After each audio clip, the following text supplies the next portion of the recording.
Hello YouTube.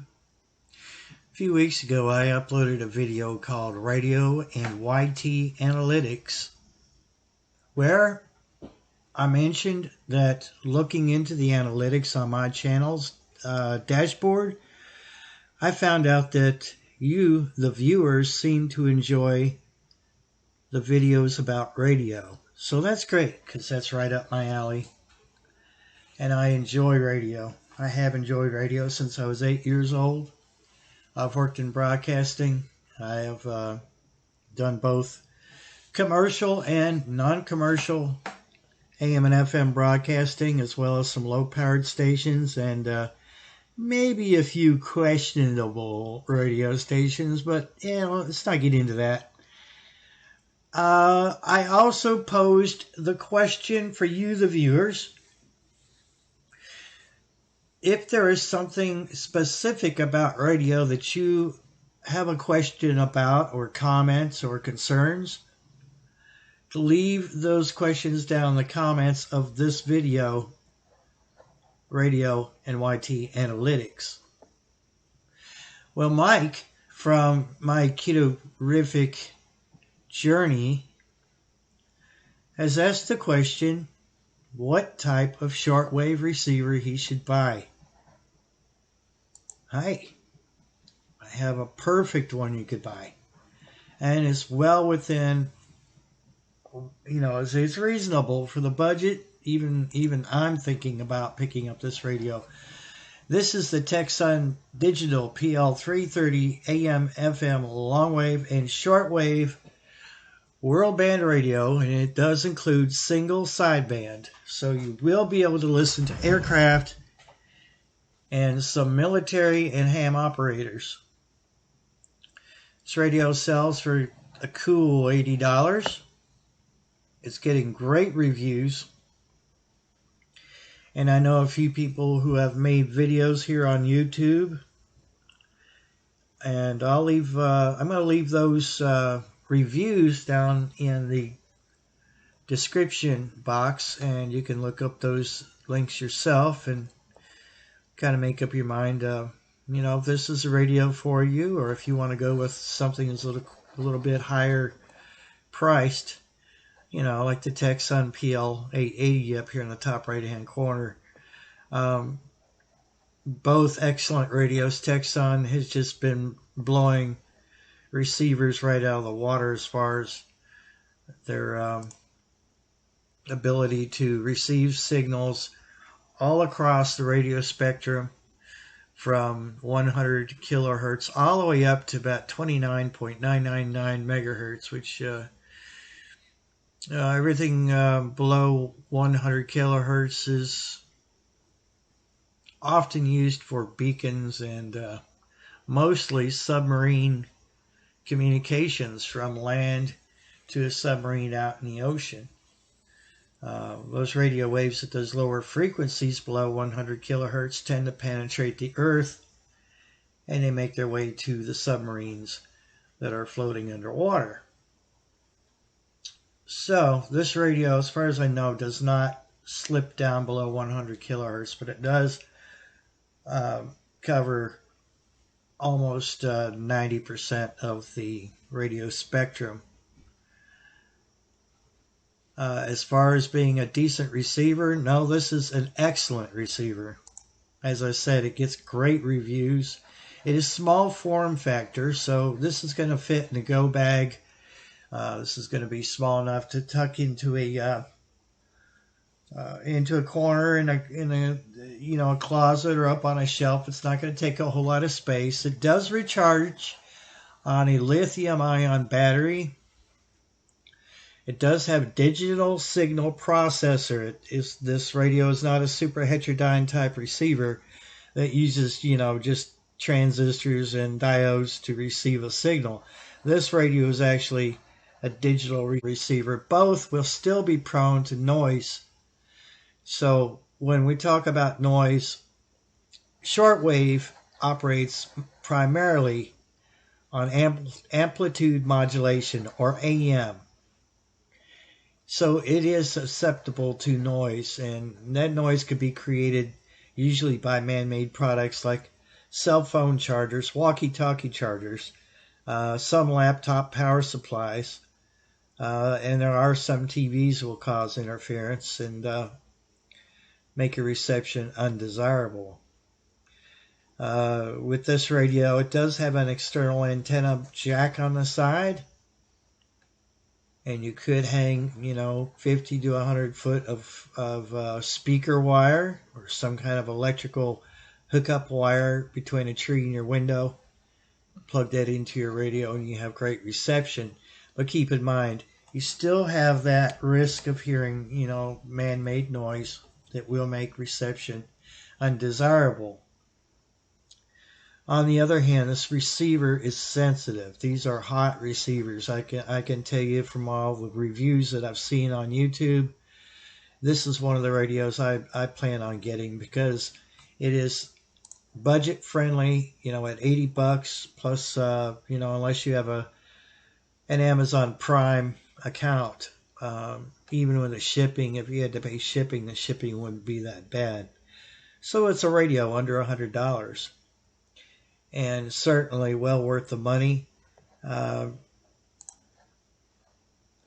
only does it recharge itself, it does take a micro USB type cord. So, you could probably, and I'm pretty sure this can be confirmed, that you could charge this on a cell phone charger if you had to. But it does come with its own cord, with its own adapter you can plug into the wall and charge.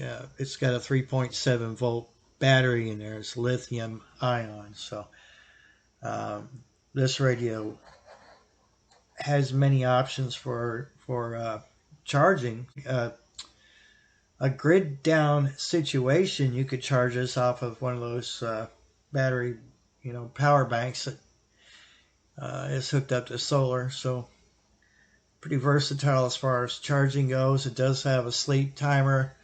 It does have an alarm, a built-in clock. It does AM, FM, and the FM is stereo with optional earbuds or headphones. Single sideband. Of course, every AM band has two sidebands, which are upper and lower sideband. And on AM, your middle band, or the middle of that frequency, is your carrier. On either side of that carrier is where the modulation information or the sound information is carried, either on the upper sideband or the lower sideband or both.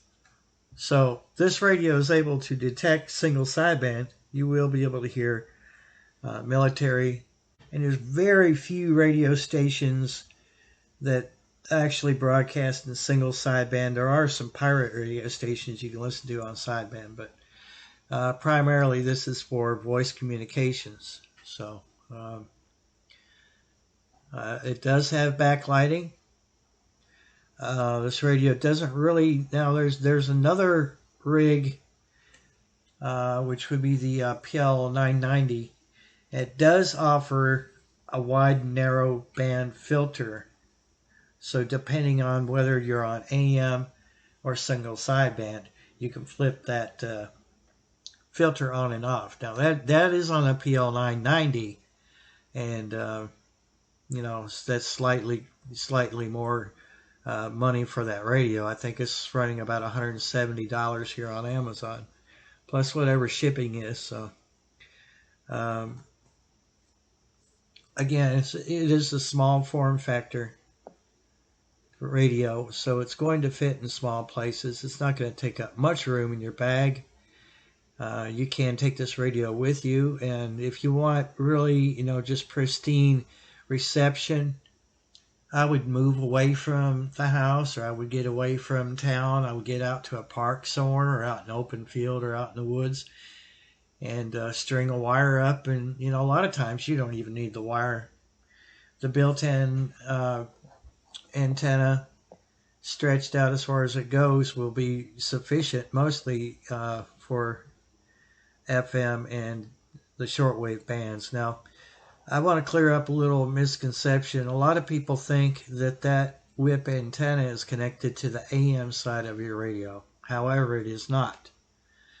So when I say the AM side of the radio, I mean the AM broadcast band. It starts at about 520 and ends at about 1710 kilohertz. It does not use this rod antenna. What it uses is what's called a bar ferrite antenna, which is built inside the radio.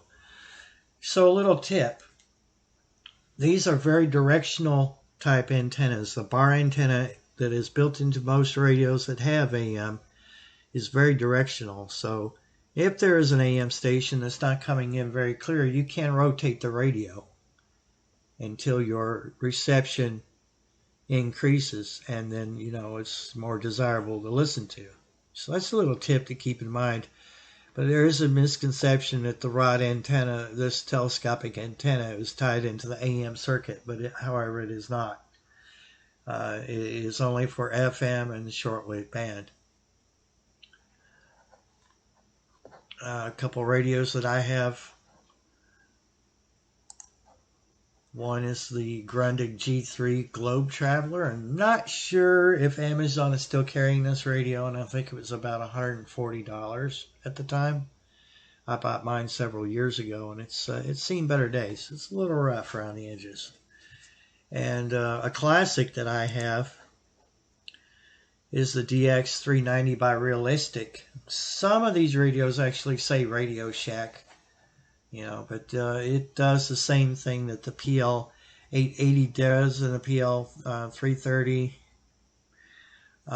It does AM, FM, long wave, and shortwave, and does single sideband. Very nice radio. This was built back in the 90s, and about the only place you can find them now is on Amazon or Craigslist.